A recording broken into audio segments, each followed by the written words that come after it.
Bom dia a todos, feliz ano novo e obrigado por participarem do nosso Conference Call de resultados para falar do quarto trimestre do ano de 2021. A apresentação está dividida nesses tópicos, a gente vai falar um pouquinho do cenário, na sequência os destaques do fundo e os casos da carteira, onde hoje nós vamos falar de lojas Renner, Natura e Light. Na sequência, mostrar o histórico de performance tanto do Leblon Ações quanto do Leblon Previdência, e aí, em seguida a gente abre para as perguntas. Começando pelo cenário brasileiro aí no quarto trimestre de 2021, o que a gente observou foi uma relativa estabilização daquela piora que vinha sendo observada desde o início do ano de 2021, quando a gente olha principalmente para as taxas de juros no longo prazo no Brasil, que chegaram a atingir um pico próximo a 13% ao ano, quando a gente olha os DIs de 2030, e naquela ocasião a inflação implícita, tanto nos DIs de 2030 quanto nas NTNBs de prazos parecidos, chegou a superar os 7% ao ano. A partir do final do mês de outubro, começo do mês de novembro, a gente viu uma acomodação desses indicadores, uma ligeira melhora, e nós terminamos o ano com o juro de longo prazo ali na casa dos 11% e a inflação implícita para os próximos 9 anos já abaixo de 6% ao ano, o que deveria garantir alguma sustentação para o mercado de ações, na medida em que a gente parou de ver aquela contínua deterioração nas expectativas de longo prazo, no aumento dos prêmios de risco. Num primeiro momento, a gente já observa uma performance um pouco melhor das ações mais líquidas, principalmente das 10, 15 maiores ações que compõem o índice Bovespa. As small e mid caps seguem sofrendo bastante. O mês de dezembro foi um mês ruim para as small caps. O mês de janeiro de 2022 começou muito mal também, até o fechamento de ontem. O Bovespa estava praticamente 0-0 no ano e o índice de small caps ainda caía 8%. Então, ainda existe um descasamento. Muito fruto de questões técnicas, né? A grande parte da indústria de fundos no Brasil experimentou resgates aí no segundo semestre do ano passado, mais notadamente no quarto trimestre de 2021. Os resgates são pagos em 30 dias e o que a gente está vendo agora, no final de dezembro, começo de janeiro, é a materialização daquele momento mais agudo de aversão a risco de outubro e novembro, quando mais resgates foram pedidos. Isso, evidentemente, que acaba criando uma pressão vendedora nas ações menos líquidas, mas a gente acredita que seja um fenômeno temporário e a gente acredita que já está mais perto do final do que do início desse movimento de pressão nas ações de menor capitalização no Brasil. O foco continua sendo no valor das empresas, evidentemente. Quando a gente olha alguns indicadores, a gente fica bastante confortável que a Bolsa está claramente numa zona de compra, né? Os ativos estão bastante depreciados. Quando a gente olha o índice preço-lucro do Ibovespa, ele está na mínima dos últimos 10 anos, negociando ali em torno de 7 vezes o lucro projetado para os próximos 12 meses. 7 vezes o lucro é aproximadamente 2 desvios padrões abaixo da média histórica de PL do Ibovespa, que encontra-se ali em torno de 12 vezes. Quer dizer, a Bolsa teria que subir mais de 50% dos níveis atuais para que voltasse a negociar na sua média histórica de indicador preço-lucro. O dividend yield projetado pelas empresas que compõem o Bovespa também nunca teve num patamar tão elevado. Aqui a gente tem a série também de 10 anos. Esse indicador superou os 7% ao ano projetados para os próximos 12 meses, algo que não tinha ocorrido ainda nos últimos 10 anos, e um valor mais de 2 vezes, mais de 2 desvios padrões acima também da média histórica, o que indica que, em geral, quer dizer, as ações estão extremamente descontadas no Brasil, e mais notadamente as ações de small e mid caps, que ainda sofrem esse efeito técnico que eu mencionei dos resgates na indústria de fundos, que acaba colocando uma pressão extra nessas ações um pouco menos líquidas. Encerramos o quarto trimestre de 2021 com performances negativas, tanto no Leblon Ações 1 e 2, de 12% e 14%, no Leblon Previdência, de 6,6%, num trimestre onde o Ibovespa apresentou queda de 5,5%. As ações mais líquidas, principalmente ligadas aos setores dos bancos e commodities, performaram muito melhor do que o resto aí ao longo de todo o quarto trimestre de 2021. Em termos de contribuições positivas e negativas para a nossa performance no trimestre. Do lado positivo, nós tivemos as contribuições de Suzano e Klabin, contribuíram bastante positivamente num trimestre difícil, são 2 das nossas 3 maiores posições, sendo que, inclusive, Suzano, nós aumentamos a nossa posição no final do terceiro trimestre, começo do quarto trimestre, se mostrou uma decisão acertada. O mercado de celulose, depois de um longo período de preços em baixa e bastante abaixo da média histórica também, começa a ensaiar uma recuperação no mercado internacional, e a gente gosta bastante, tanto de Suzano quanto de Klabin, porque são empresas líderes, produtoras de celulose, com uma vantagem competitiva estrutural de custos pelo fato de produzirem no Brasil, e a commodity que elas vendem ainda negocia no mercado internacional abaixo da média histórica de longo prazo, apesar da recuperação recente, que é um cenário completamente diferente no do mercado de minério, do mercado de petróleo, do mercado de aço, quer dizer, outras commodities que já estão há um bom tempo negociando acima da média histórica, e a gente não vê margem de segurança o suficiente nessas outras produtoras de commodities.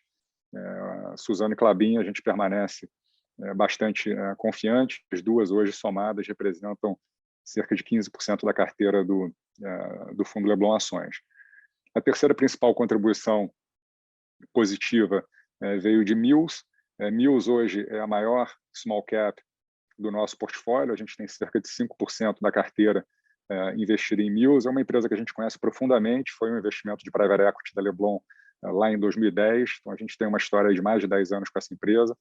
Recentemente, inclusive, voltamos ao conselho de administração da Mills, no mês de novembro de 2021, na medida que é uma empresa muito importante para o nosso portfólio e que está passando por um momento muito importante também. A Mills é líder no Brasil no mercado de aluguel de máquinas, principalmente plataformas aéreas. Ela tem 25% de market share atualmente, são praticamente 9 mil máquinas, sendo que o market share da Mills em algumas regiões que ela atua é bastante significativo, chegando a 40%, 50%, 60% de market share, o que permite que a empresa tenha um poder de precificação bastante interessante. O negócio ele vem se recuperando muito fortemente. A empresa, no quarto trimestre, já atingiu aí uma utilização de capacidade em torno de 65%, embora seja uma recuperação importante dos 50% de utilização de capacidade que ela rodava no ano de 2020, ainda tem muito espaço para aumento dessa taxa de utilização. No passado, a Mills já rodou com 75%, 80% de taxa de utilização nas suas máquinas. Ao mesmo tempo em que a taxa de utilização vem melhorando, o preço do aluguel está em patamares bastante saudáveis. O rental rate, que é quanto a Mills cobra de aluguel por mês para cada máquina que ela aluga para o cliente, está um pouco acima de 3,5% ao mês, o que é um valor bastante saudável para a empresa. Ainda tem potencial de alta nesse valor, porque ele já atingiu 4,5%, 5% ao mês no passado. E é uma ação que hoje negocia a múltiplos muito deprimidos. Mesmo tendo contribuído aí positivamente para a nossa performance no quarto trimestre de 2021, a ação hoje negocia ali em torno de R$ 5,50. Essa ação já valeu R$ 30 ali no período de 2012 até 2014. E hoje ela negocia aproximadamente 3 vezes o EBITDA que a gente projeta para a Mills no ano de 2022, 9 vezes o lucro e um dividend yield projetado aí superior a 10% ao ano. Então, é uma small cap que está bastante descontada, a gente conhece profundamente, gosta dos acionistas, do management, e, de novo, em função dessas questões técnicas de mercado que eu mencionei, a ação bastante descontada, mas oferecendo um potencial de valorização muito significativo. Do lado negativo, nós tivemos Natura, Renner e BTG. A gente vai falar um pouco aí de Natura e Renner nos casos de investimento, mas, basicamente, Natura apresentou um resultado no terceiro trimestre que decepcionou o mercado. A gente não achou nada muito significativo. De fato, o crescimento de receitas veio um pouco abaixo do esperado, expansão de margens também, mas o mercado que vinha dando o benefício da dúvida para a Natura em relação à implementação do turnaround da Avon, a partir da divulgação do terceiro trimestre, junto com toda a situação difícil do mercado de ações, passou a não dar nenhum benefício da dúvida. A ação de Natura caiu praticamente 60% desde a divulgação do resultado, e o que está precificado hoje é que o turnaround da Avon simplesmente não vai acontecer, e, além disso, você ainda compra a operação atual de Natura com um desconto significativo para o que ela vale num cenário de manutenção de taxas de crescimento e margens atuais. Então, a gente acha que também ficou aí bastante descontado. Em relação às principais contribuições no ano de 2021, do lado positivo, nós tivemos Santos Brasil, que a gente já mencionou em conferências anteriores, foi a principal contribuição positiva do ano. Nós realizamos praticamente 50% da nossa posição ali no preço de R$ 9,00. A ação hoje tem negociado entre R$ 5,50 e R$ 6,00 por ação, mas continua sendo uma contribuição bastante importante. Intelbras, que foi um IPO que nós participamos ali no final do ano passado, já zeramos a posição. A empresa apresentou uma valorização de praticamente 100% desde que nós compramos no IPO. Nós zeramos a posição realizando lucros. E o Grupo Pão de Açúcar, que foi um investimento feito também ali em março, abril do ano de 2021, já é bastante comentado aqui em outras conferências. Do lado negativo, nós tivemos as performances de Via Varejo, Light, que vai ser comentada hoje na sessão de casos de investimento, e Natura. Esse slide é muito importante porque ele traz o upside médio do portfólio do Leblon Ações, medido pelo fluxo de caixa descontado. E lembrando que a gente utiliza taxas de desconto relativamente conservadoras, que variam atualmente entre 12% e 14% ao ano, para calcular o valor das empresas pela metodologia do fluxo de caixa descontado. O upside ponderado hoje da carteira é de 93%. Esse é o maior valor dessa nossa série histórica. A gente monitora o potencial de valorização da carteira desde o início da Leblon, e a gente atualmente observa ali o maior valor da nossa série histórica, que foi atingido ali no final do mês de dezembro, começo do mês de janeiro de 2022. Hoje a gente tem uma série de empresas no portfólio com mais de 100% de potencial de valorização, potenciais ainda maiores ali nas empresas de capitalização menor. Então, a gente tem ali uma Mills com 150% de potencial de valorização, Lopes, Ocean Pact, Bimob, quer dizer, uma série de empresas de qualidade e com potencial de valorização muito significativo em função da queda do mercado e da queda do fundo no último ano. Esse é o histórico de contribuições para o nosso portfólio desde o início da gestão da Leblon, ali em setembro de 2008. Lembrando que, nesse período de cerca de 13 anos, o fundo apresentou uma valorização de 332% contra uma valorização de 112% do Ibovespa no mesmo período. Aqui a gente tem todos os investimentos que foram feitos ao longo dos últimos 13 anos. A gente observa que 89 desses investimentos contribuíram positivamente, 65 contribuíram negativamente, e, na média, as contribuições positivas são bastante superiores às contribuições negativas, mostrando que existiu ao longo desses 13 anos uma consistência ali na geração de resultados para o fundo. Falando um pouco agora das mudanças na carteira no último trimestre, como eu mencionei, nós aumentamos Suzano no início do quarto trimestre de 2021, aumentamos também a nossa posição em B3, a empresa foi outra que sofreu bastante, é uma empresa bastante presente nas carteiras dos fundos de ações no Brasil. Os fundos de ações sofreram resgate, isso acaba gerando uma pressão vendedora na ação de B3, e ela chegou a negociar ali na casa dos R$10 e pouquinho, a um múltiplo preço-lucro de 12 vezes, que é um patamar que ela nunca negociou desde que fez o IPO. Hoje ela negocia em torno de 13 vezes o lucro projetado para os próximos 12 meses, com dividend yield de aproximadamente 8%, um patamar que também ela nunca tinha atingido. É uma empresa que a gente gosta, é quase que um monopolista natural no mercado de trading de ações no Brasil, é uma posição que a gente não vê ameaçada aí no curto e médio prazo, e um mercado que ainda tem muito a crescer no Brasil, na medida em que a gente ainda tem um mercado de capitais pouco desenvolvido, com cerca de 400 companhias abertas, num país onde você tem dezenas de milhares de empresas que poderiam já estar na Bolsa. Aumentamos um pouquinho também a nossa posição em BTG Pactual e Vamos, aproveitando aí a queda dessas ações. E fizemos caixa com o BR Foods e CCR para financiar essas novas compras. Com isso, mostrar rapidamente aqui como ficou a carteira do Leblon Ações 1 e a carteira do Leblon Ações 2, lembrando que a diferença básica entre o Leblon Ações 1 e o 2 é que o 1 pode fazer investimentos no exterior, e hoje ele tem investimento em 2 empresas no exterior, Uber e Coinbase, e no restante é uma carteira idêntica do Leblon Ações 2, que hoje tem, né, como principais posições Suzano, Ipera, Klabin, B3 e Grupo Pão de Açúcar, são as 5 maiores posições do fundo. Na sequência, BTG, depois vem 2 small caps, Mills e Santos Brasil, e BR Foods e Lojas Renner completam as 10 principais posições do fundo. Bom, eu vou passar a palavra agora para o André, que vai falar sobre o caso de Lojas Renner, que é uma empresa que está na nossa carteira desde 2008, contribuindo bastante positivamente nesse período, mas que vem apresentando uma performance ruim aí nos últimos 12 meses, 18 meses, em função muito mais de questões macro e relacionadas à Covid do que a evolução dos seus fundamentos. Mas eu vou passar a palavra para o André, que ele vai apresentar o caso.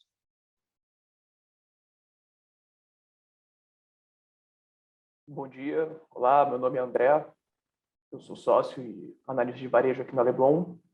Vou falar um pouquinho sobre o nosso investimento em Renner.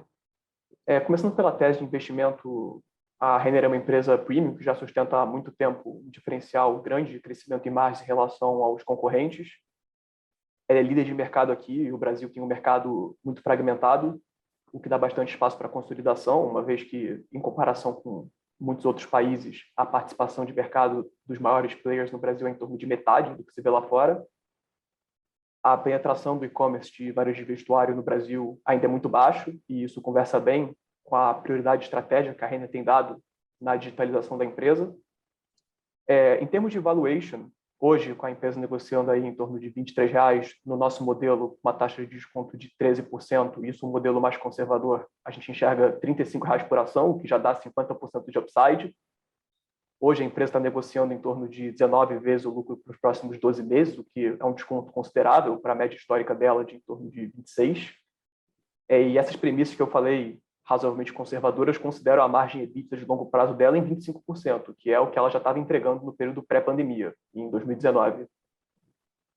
Falando um pouquinho do momento atual, hoje a companhia está com um balanço bem confortável, depois de uma captação que ela fez de R$ 4 bilhões em um follow-on primário, lá em abril do ano passado, com um potencial bem grande de geração de valor através de aquisições, especialmente considerando que hoje os valuations estão bem mais deprimidos do que na época que ela fez essa captação, em torno de 50% do valor do que estava naquela época, que dá bastante espaço para gerar valor. As vendas já estão em recuperação, estão em níveis superiores a 2019 e, mais importante, estão apresentando ganho de market share. Ela tem crescido em mais ou menos o dobro do que a indústria. As margens estão comprimidas no curto prazo, acho que principalmente por 2 fatores. O primeiro é esse contexto macro, principalmente inflação. Ela repassa o preço, mas existe um delay, e isso a gente acaba sentindo no curto prazo. E acho que mais importante é o segundo ponto, que são os investimentos que ela tem feito no ecossistema digital dela, que tem aumentado as despesas core dela em mais ou menos 5% a 7%. Eu acho importante mencionar isso porque são poucas empresas que topam ter uma redução de resultados de curto prazo para o próximo trimestre ou para o ano que vem, pensando na geração de valor de longo prazo, que é o mais importante. Nesse momento de preocupação com o macro, eu acho importante a gente dar uma breve contextualização da Renner. Se você puder passar para o próximo slide, por favor. Acho que separando a história dos últimos 20 anos, dá para a gente separar em principalmente 2 janelas. A primeira janela seria uma janela de vento a favor, com um contexto econômico mais favorável. Nesse momento, a indústria, eu digo, o setor de varejo de vestuário cresceu em média 10% ao ano e a Renner cresceu 17,9% ao ano, que já é uma alta performance considerável. Mas mais importante do que isso foram os 10 anos seguintes, que a gente vê de 2011 até 2020, que foi um período de economia mais difícil, onde a indústria cresceu vegetativo, 0,2% ao ano, a Renner cresceu 10,6% ao ano, que não só é uma alta performance muito grande em relação à indústria, como já é um crescimento em si muito expressivo. Isso conversa bastante com a estratégia de longo prazo da Renner, de aproveitar esses momentos para ganhar market share, para aproveitar aluguéis mais baratos, para aproveitar melhores negociações com os fornecedores dela, e é uma estratégia que tem dado super certo e é por isso que a gente acredita que a Renner é o potencial consolidador desse mercado. E só como ilustrativo, falando de 2021, enquanto a indústria e até os peers próximos da Renner cresceram em torno de 25%, a Renner cresceu o dobro, praticamente 50%, no acumulado de 9 meses de 2021.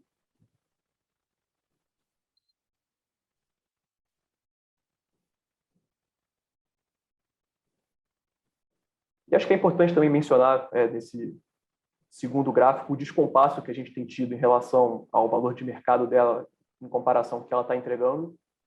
A Renner, no curto prazo, está com essa pressão em margens, que é algo natural para uma empresa que está em um momento de investimentos, que a gente não acha que vai ser perene, a gente acha que faz sentido o planejamento de longo prazo dela, a gente está vendo mudanças estruturais nesse setor, faz parte, e o mercado, até por uma preocupação mais curto-prazista, acaba punindo em excesso esse tipo de companhia, o que dá algumas oportunidades raras no mercado para a gente poder aproveitar.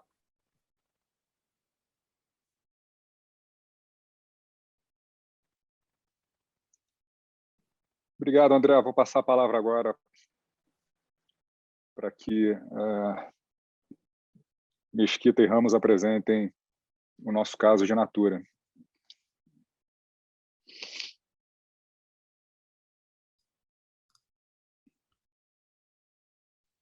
Olá. Basicamente, o caso de Natura, quer dizer, é preocupante porque a ação caiu muito, mas é uma empresa que não nos preocupa nos fundamentos. É uma empresa com controladores de primeiro nível, com management muito bom e com esse projeto mundial de se tornar uma das maiores empresas de cosmético do mundo. Ela já é a quarta maior atualmente. E esse desafio de integrar e de consertar a Avon, né, que é muito grande e não opera no mesmo nível de qualidade da Natura, né? E eu acho que acontece muito, quer dizer, o mercado tem essa preocupação com resultados trimestrais e no curto prazo qualquer empresa passa por quebra-molas e por problemas de curto prazo. Quer dizer, esse conserto da Avon, ele passa por experiências e mudanças que no curto prazo geram problema. Então, o que aconteceu nesse quarto trimestre foi uma mudança no modelo comercial da Avon, onde você teve a redução de quantidade de produtos à venda, você teve produtos que não tinham margem positiva, que davam prejuízo, revendedores da Avon foram reduzidos no quarto trimestre, quer dizer, revendedores que não vendiam quase nada, que não eram produtivos. Então, você está podando, digamos assim, a árvore. Nesse primeiro momento, quando você poda uma árvore, a árvore fica menor e o mercado fica nervoso com isso. Mas todo o processo de poda, de investimento, de transformação, de mudança, ele é difícil no início, mas ele vai gerar benefícios no longo prazo. Essa é a nossa aposta e é por isso que a gente gosta tanto desse caso, né? A Natura hoje ela negocia muito descontada em relação às concorrentes globais, a L'Oréal, a Shiseido, principalmente, né? Ela negocia abaixo do EV vendas a 0,9, né? As outras negociam quase a 2 vezes vendas. Ela está hoje só a 17 vezes o lucro, que é 40% abaixo das concorrentes globais, e a 7 vezes EBITDA. É uma empresa de marca que tem pricing power e que tem um potencial de crescimento muito grande. Ela ainda não está na China, ainda não está na Índia, né? Ainda é muito pequena no resto da Ásia, né? Que é onde o mundo está crescendo e onde está a grande parte da população, né? E o processo de digitalização também ele está acontecendo muito forte, mas ainda está muito no começo, e isso é muito potente para esse negócio, porque a digitalização ajuda a rentabilidade do negócio, é muito mais barato vender online, né? E você cria redes de clientes, né? Não só dos distribuidores, mas do cliente final, né? É um processo muito valioso de criação. E a gente acha que é difícil dar o timing disso, quer dizer, esse turnaround da Avon é um processo que não é uma coisa rápida, não é uma coisa que vai acontecer no primeiro trimestre do ano que vem, mas eu acho que no horizonte de 1 a 2 anos, a gente tem uma grande convicção de que esses resultados da Avon vão começar a aparecer, e não só da Avon, mas das outras áreas de negócio da empresa. Por exemplo, a Aesop está entrando na China, e a Body Shop também está entrando em vários outros mercados, e são marcas e segmentações de produtos e de regiões que têm muito potencial de crescimento, né? Acho que a próxima página tem alguns dados interessantes, né?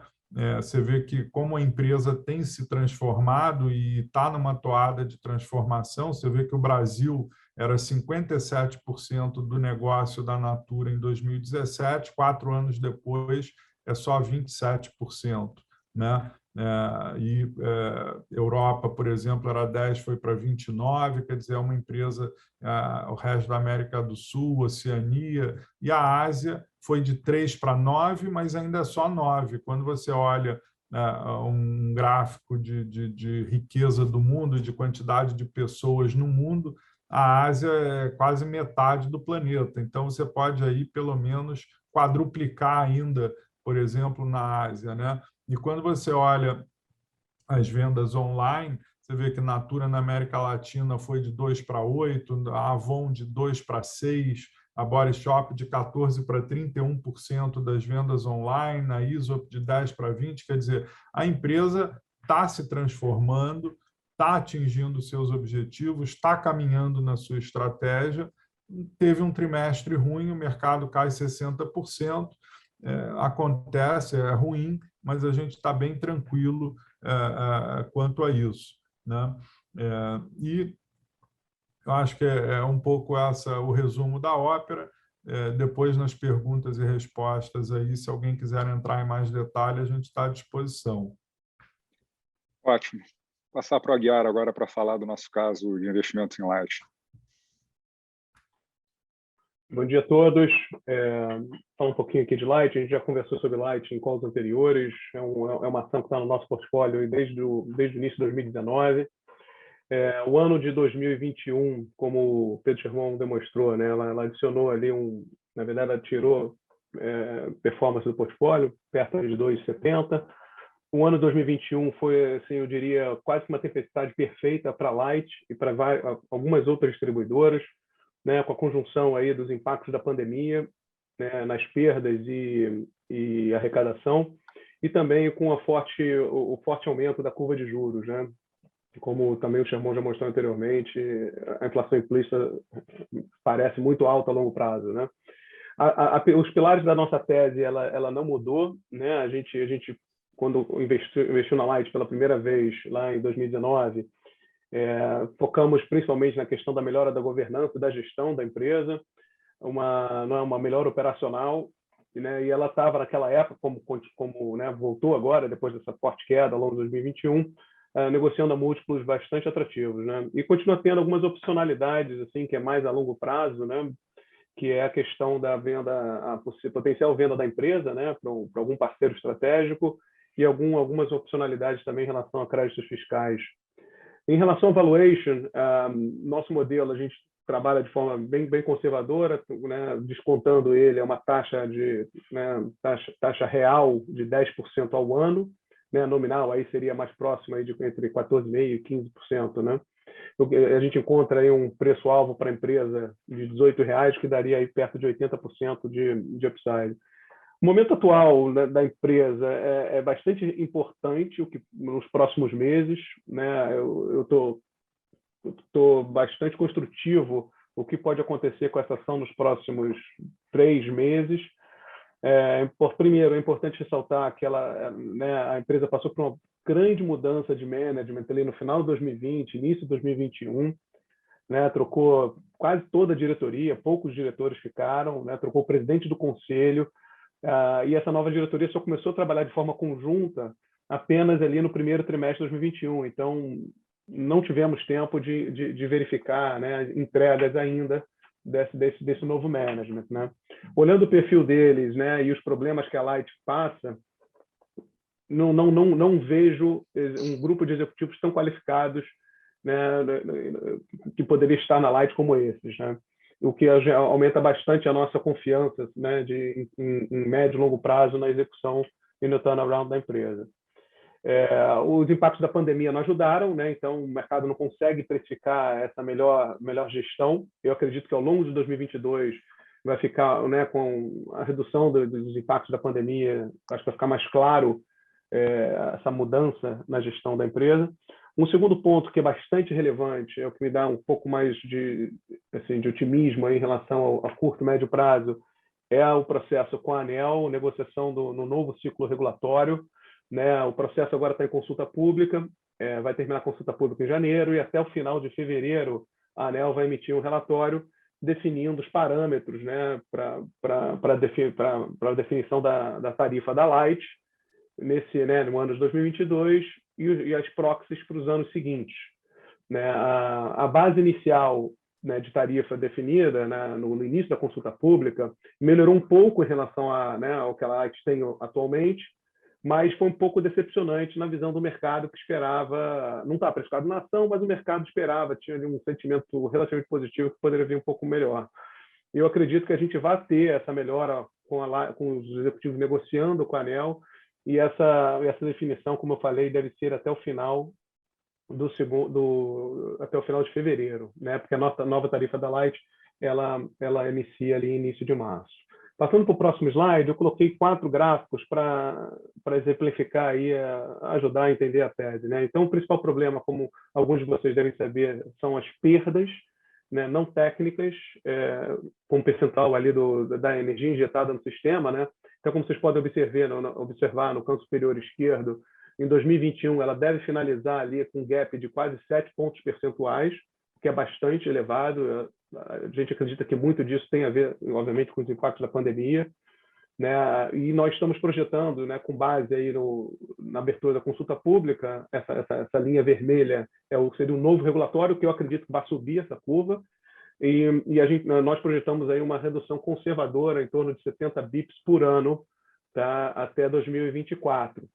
E na perpetuidade, não estamos considerando uma diferença ali de 400 bips para o regulatório. Com base nessas premissas conservadoras e com uma taxa, né, de retorno aí, implícita de 10%, é que a gente está real, que a gente chega a um price target, aí, um preço-alvo de R$18. No canto superior direito, é importante olhar a questão da alavancagem, né? Se nós estivermos corretos nas nossas projeções, lembrando que a gente está projetando, obviamente, né, a curva de juros mais elevada, a empresa ainda assim consegue gerar um fluxo de caixa para a firma nos próximos anos, né, positivo. Mesmo se incluirmos aí os pagamentos de juros líquidos, esse fluxo de caixa ele ainda é positivo, né, o que leva a alavancagem da empresa a cair, né, nos próximos anos, mesmo ela também investindo um montante relevante de CAPEX, que é fundamental aí para reduzir as perdas. Então, a questão de solvência, né, e risco de emissão de novo equity, eu acho bastante reduzido no momento atual, a não ser que o cenário mude sensivelmente, né? O canto inferior esquerdo é uma tabela bem interessante, para mostrar a sensibilidade na ação da empresa para cada mudança, né, no regulatório de perdas sobre injeção, energia injetada. Vocês observam que cada um ponto percentual que aumenta no ponto de partida, ou seja, a perda agora em 2022, e que aumente na meta, que seria lá, né, no final do ciclo regulatório, em 4 anos, se eu subir a cada 100 bips, ou seja, um ponto percentual, é um impacto de R$2,70 na ação da empresa, né? Então, isso aí é equivalente a quase 30%, né, do valor da Light hoje. Como falei, já vou repetir pela 3ª vez aqui, eu acredito que o manager vai conseguir uma negociação melhor, vai sair ali do ponto de partida de 20,60 e o de chegada de 19,60, que é a meta, ele vai conseguir pelo menos 100 bips. Eu acho que a ação vai refletir isso rapidamente nos próximos meses. Consequentemente, a baixa performance da empresa ela está negociando múltiplos muito reduzidos, né? Um múltiplo que o mercado olha bastante, que é o valor da firma sobre os ativos, né, regulatórios. a Light negocia ali a 70%, 0,7%, enquanto os PIAs hoje estão em 1,30%. Né? Obviamente, os PIAs também sofreram bastante, né, no ano passado, em termos de performance de mercado, eles negociavam até acima de 2 vezes. Né?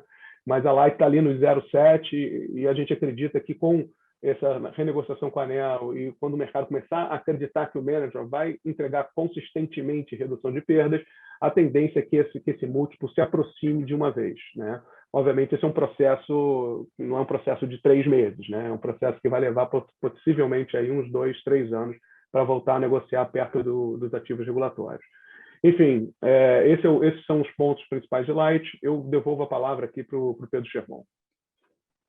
Obrigado, Aguiar. Para finalizar aqui com a performance de longo prazo dos nossos principais fundos, o Leblon Ações encerrou o ano de 2021 acumulando uma performance de 332% desde o início, em setembro de 2008, contra 112% do Ibovespa e 210% do CDI. O Leblon Ações 2, que começou em março de 2017, é um fundo que tem pouco mais de 4 anos de história, acumula uma valorização de 61% nesse período contra 64% do Ibovespa, enquanto o Leblon Icatu Previdência, que foi lançado em dezembro de 2009, é o nosso fundo de previdência que investe até 49% do seu portfólio em ações e apresenta aí uma rentabilidade de 143% desde o início contra 53% do Ibovespa, dados do fechamento de dezembro de 2021. Bom, com isso eu encerro a apresentação e vamos abrir agora a sessão de perguntas e respostas. Vocês podem, por favor, mandar as perguntas pelo chat. Já tem algumas perguntas aqui.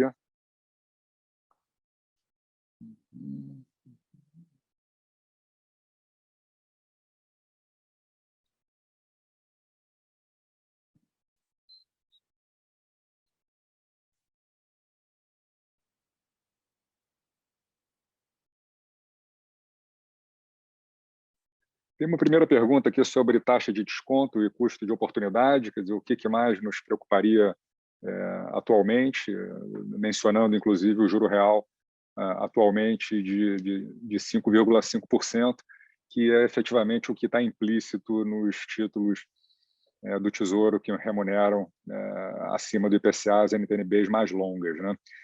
De fato, a gente fez um ajuste nas taxas de desconto que a gente utiliza para projetar o valor das empresas.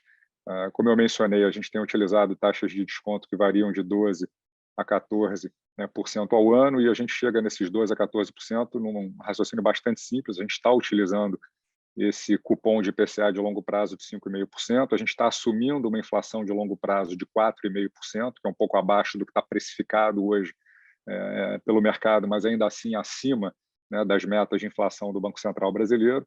E, adicionalmente, a inflação de longo prazo de 4,5% e ao cupom de IPCA de 5,5%, a gente coloca um prêmio de risco para empresas que varia de 2% a 4% ao ano, e com isso a gente chega nos 12% a 14% ao ano de taxas de desconto. Evidentemente que se a gente tiver uma deterioração adicional do cupom de IPCA ou uma deterioração adicional das expectativas de inflação de longo prazo, isso acaba impactando as taxas de desconto e, consequentemente, o preço dos ativos em bolsa. Mas, na nossa visão, a gente já tem uma precificação de risco relativamente exagerada hoje no Brasil, né, com cupons de juro real num patamar extremamente alto para o que é a realidade mundial hoje, onde nas principais economias do mundo os cupons de juro real são negativos, né, nos Estados Unidos, na Europa, e o Brasil oferece hoje um cupom de IPCA de 5,5% ao ano, que é um prêmio de risco bastante elevado, que na nossa visão mais do que compensa aí todos os riscos do Brasil. Né?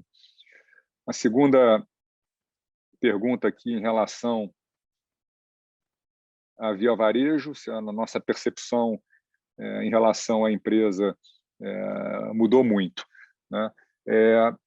Acho que a empresa ela teve alguns aspectos positivos e outros negativos ao longo do ano de 2021. Né? O nosso investment case em Via Varejo sempre foi muito mais calcado na capacidade que a empresa vinha demonstrando de fazer uma reestruturação que há muito tempo era esperada, né? Uma empresa que perdeu muito mercado no Brasil de 2010 até 2019, ali naquele período onde ela foi controlada pelo Grupo Pão de Açúcar, e a partir da saída do Grupo Pão de Açúcar do bloco de controle da empresa, ela passaria a ter condições de fazer uma reestruturação mais efetiva do que ela vinha fazendo ou conseguindo fazer enquanto controlada do grupo Pão de Açúcar, o que de fato aconteceu ali no início, 2019, 2020, 2021. Eles continuam recuperando parte do market share que eles perderam ao longo dos últimos 10 anos. Eles avançaram bastante na operação de comércio eletrônico, mais notadamente no marketplace. A quantidade de vendedores que eles agregaram à plataforma foi o maior da indústria nos últimos 12 meses. Isso é o lado positivo da história, junto com um valuation extremamente descontado quando a gente compara com empresas que vêm performando melhor do que eles, mais notadamente Mercado Livre e, em certa medida, também Magazine Luiza. A gente sempre teve bastante discussões em relação ao longo prazo da empresa. A gente não acredita que, no longo prazo, esse mercado de comércio eletrônico no Brasil vai ser dominado por 6, 7 players. Acho que é um mercado de menos players no longo prazo, talvez 3 players, 4 no máximo. Então, sempre fica a questão se Via Varejo é um desses players, e o que acontece daqui até lá, se ela vai ser adquirida por um competidor ou se ela vai simplesmente perdendo relevância. Essa sempre foi a nossa grande dúvida e questionamento em relação ao caso. As ações performaram muito mal no ano de 2021, e aí foi uma combinação de uma performance ruim do setor, acho que a Magazine Luiza teve uma performance muito ruim também, a Americanas uma performance muito ruim, Via Varejo não foi diferente, mas teve uma coisa que chamou a nossa atenção ali mais negativamente no segundo e no terceiro trimestre, que foi um consumo de caixa acima do que a gente esperava e imaginava. Então, esse consumo de caixa um pouco maior fez com que nós não nos sentíssemos motivados a aumentar a posição em Via Varejo, apesar da queda muito forte que a ação teve. A gente manteve a posição, optou por não vender, a gente continua achando que eles seguem avançando no turnaround, continuam muito descontados em relação a todo o setor, mas acendeu uma luz amarela esse consumo de caixa ali no segundo e no terceiro trimestre do ano de 2021.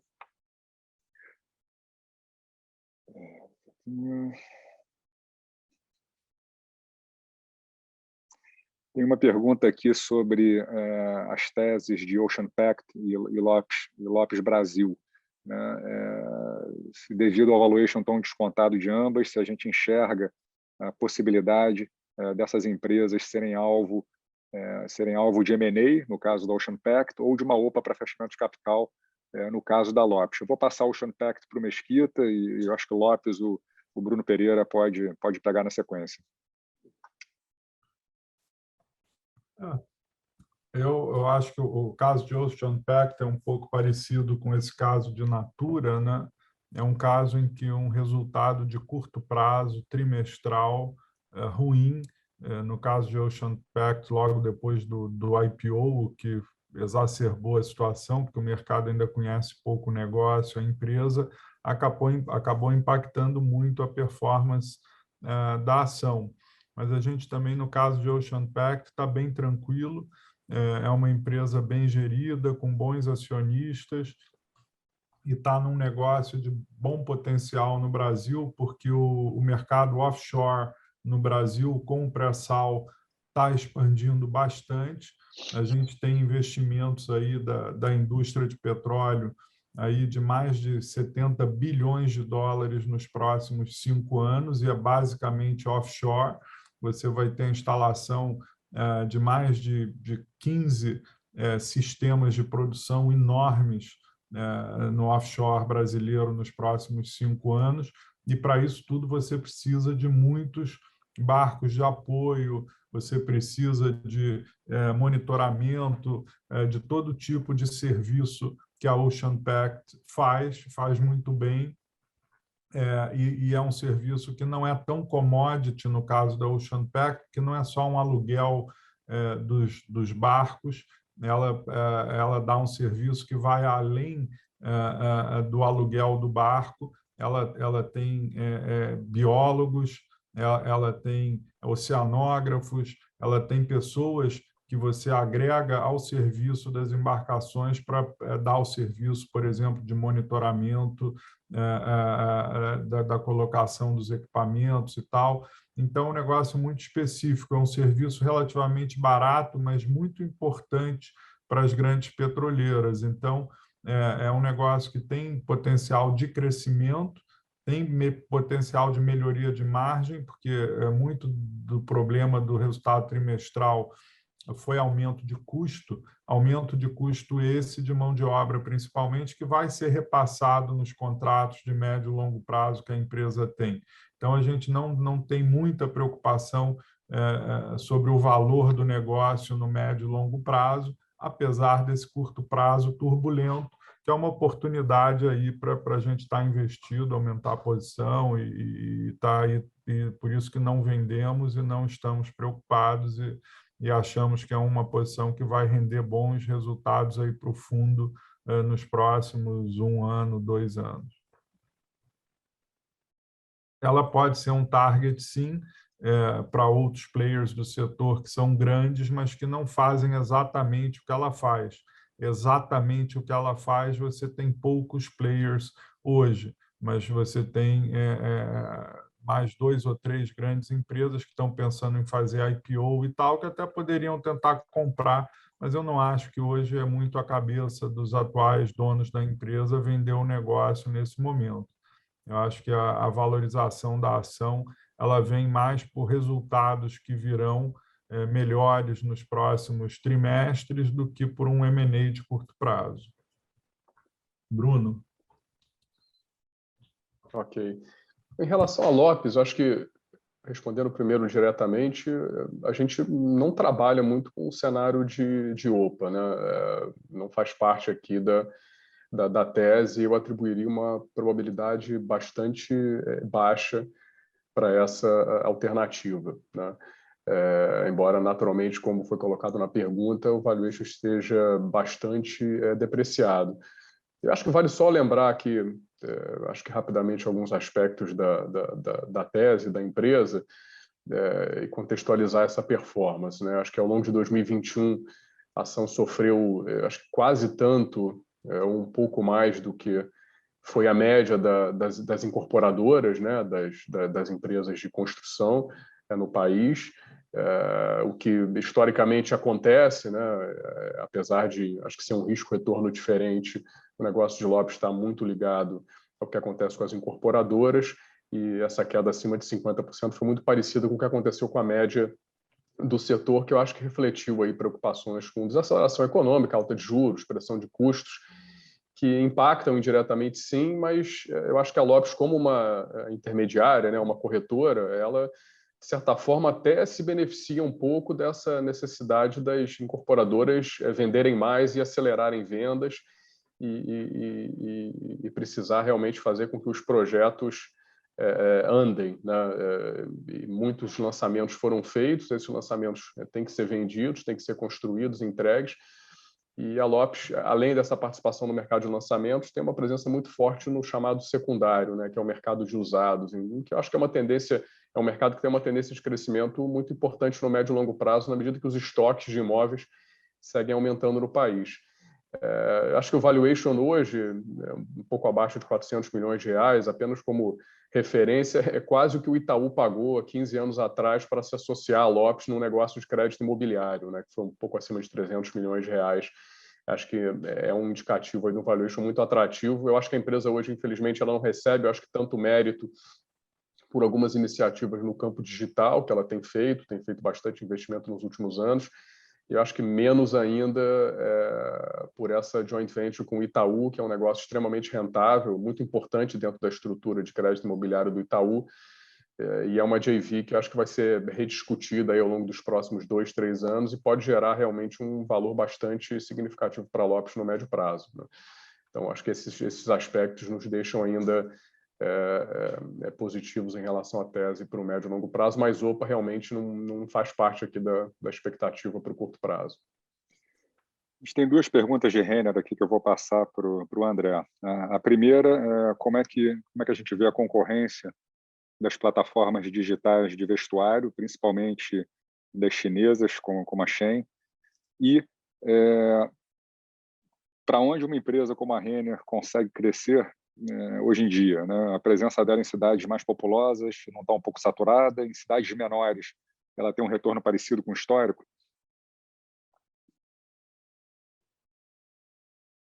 Bom, começando aqui pela primeira pergunta sobre a Shein, eu acho que é um ponto que a gente deve manter atenção. A Shein teve um crescimento meteórico nos últimos tempos, mas não é algo que preocupa muito, especialmente no curto prazo, por algumas questões. A primeira foi o ponto que a gente levantou sobre o varejo ser muito pulverizado no Brasil, tem bastante espaço para crescer, mesmo que a Shein tomasse bastante mercado, ainda tem muito para a Renner e até para os outros players. Olhando o copo meio cheio, o que é muito bom é que a Shein está, de certa forma, reeducando o povo brasileiro a comprar no e-commerce e acostumar com essa experiência. E quando a gente entra nesse campo, a Renner tem alguns diferenciais muito grandes de nível de serviço. Ela está mais perto, ela entrega mais rápido, você pode devolver na loja. Então, tem alguns diferenciais competitivos. É evidente, o preço da Shein é muito competitivo, a gente não sabe até onde isso vai, especialmente por questões fiscais. Hoje existe um benefício, que não há uma tributação, a gente não sabe se vai continuar assim para sempre. Não acho que preocupa no curto prazo, mas com certeza é um ponto de atenção. E no segundo ponto, falando sobre a expansão, por ter essa pulverização que a gente falou, ainda tem bastante espaço, mesmo em cidades grandes, algumas, a gente faz um mapeamento aqui constante, ainda existe uma penetração em algumas cidades mais baixa, especialmente quando a gente começa a falar da região centro-oeste e do nordeste, que ela está menos penetrada tanto em termos relativos da base de lojas dela, quanto em relação, se a gente for olhar para uma métrica de PIB do Brasil, por estado ou por região, por exemplo.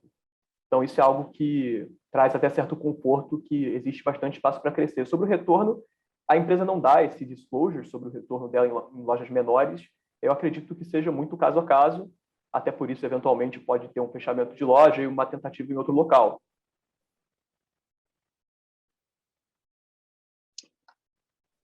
Seguindo aqui, acho que a gente tem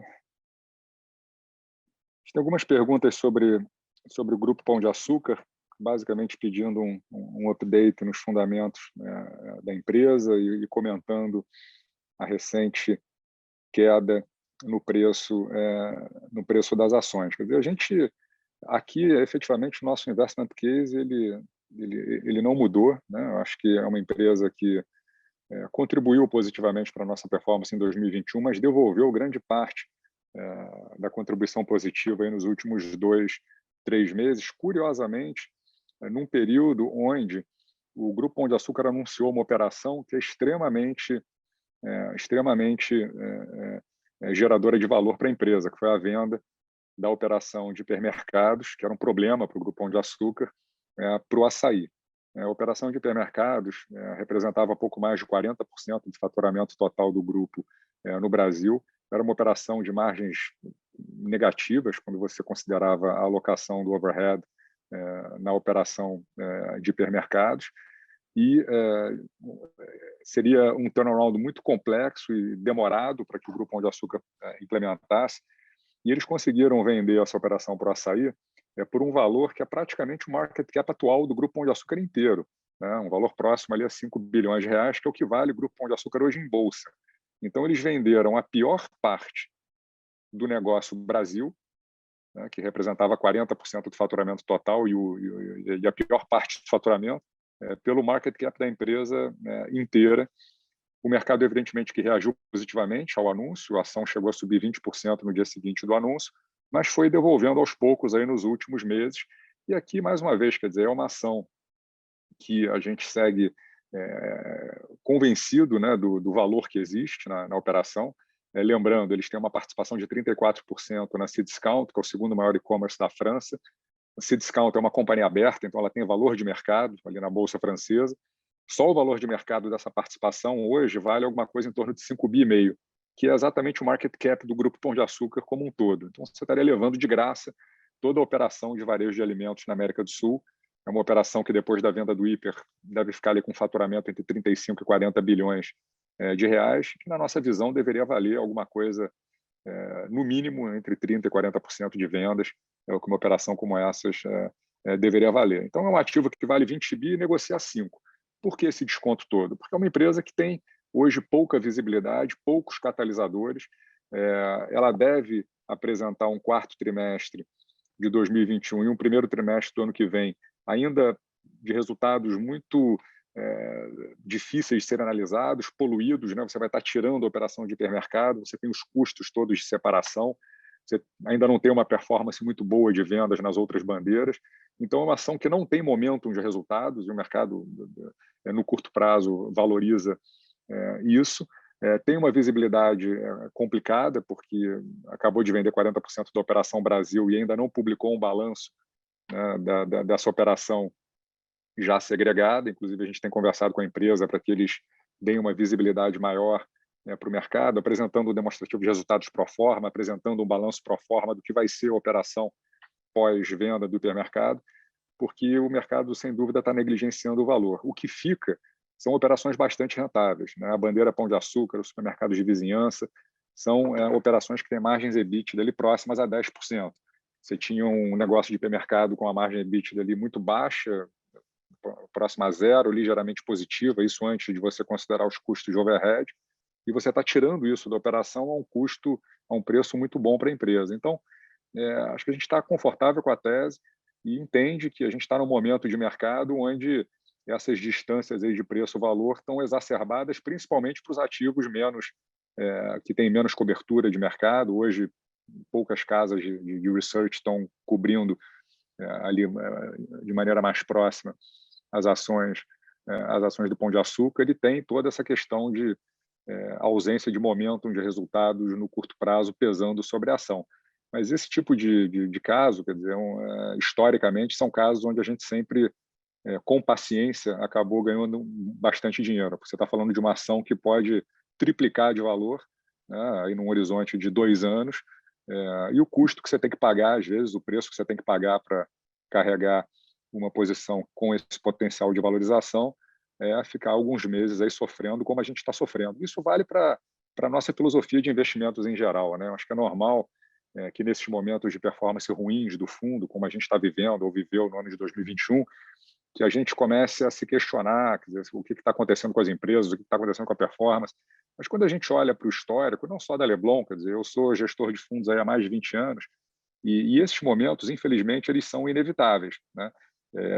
E o que a gente costuma fazer nesses momentos é focar sempre ali no valor dos negócios.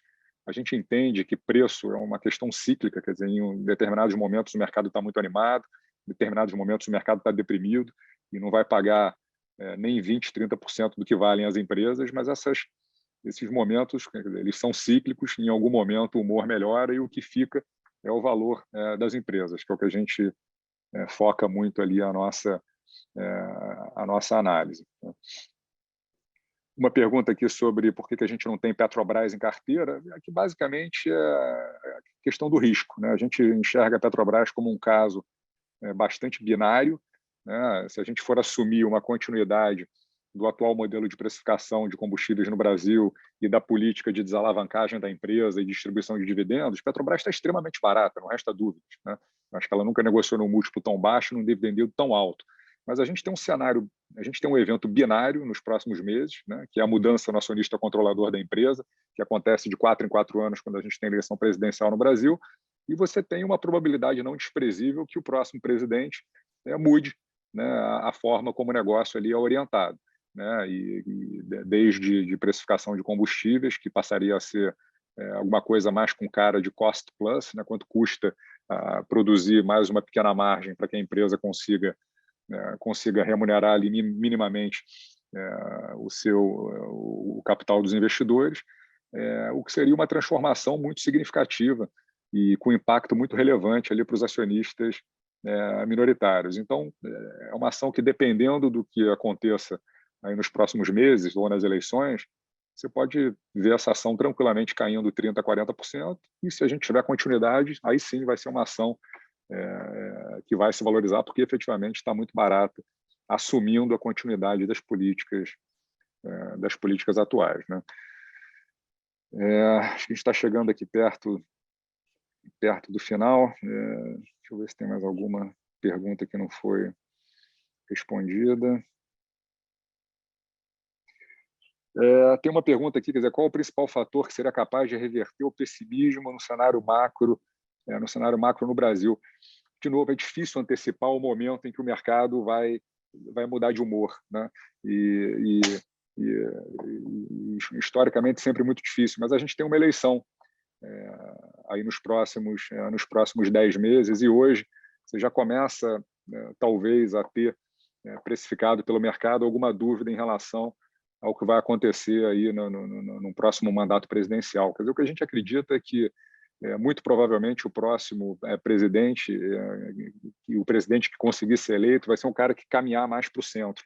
A gente não acredita muito em grandes radicalismos, nem para um lado, nem para o outro. Acho que à medida que isso ficar mais claro para os investidores, talvez a gente tenha um arrefecimento aí nos prêmios de risco, que, de novo, acho que estão bastante exagerados, né? A gente falou de juro real de longo prazo de 5,5% ao ano, inflação implícita próxima a 7% ao ano, que é muito distante da realidade global e até dos fundamentos brasileiros. Então, você já tem ali um componente de risco muito grande embutido no preço dos ativos hoje. Então, qualquer melhora de percepção em relação à performance macro do Brasil, política, institucional, já seria suficiente para a Bolsa se valorizar 40%, 50%, que é o que ela precisa se valorizar só para voltar para a média histórica de negociação ali com base nos índices preço-lucro. Isso pode acontecer nos próximos 3, 4 meses, né, à medida em que os candidatos sejam mais claros em relação a como pretendem conduzir as questões econômicas e fiscais no Brasil olhando para frente, ou pode demorar um pouco mais, mas hoje a gente tem muito upside, né, e é um upside que vale a pena, quer dizer, mesmo que demore 1, 2 anos para se materializar, ainda seria um retorno maravilhoso nesse período, mas é muito difícil, evidentemente, precisar o momento em que os investidores vão mudar de humor, né? Mas a gente está convencido que a gente tem muito mais upside do que downside do preço atual.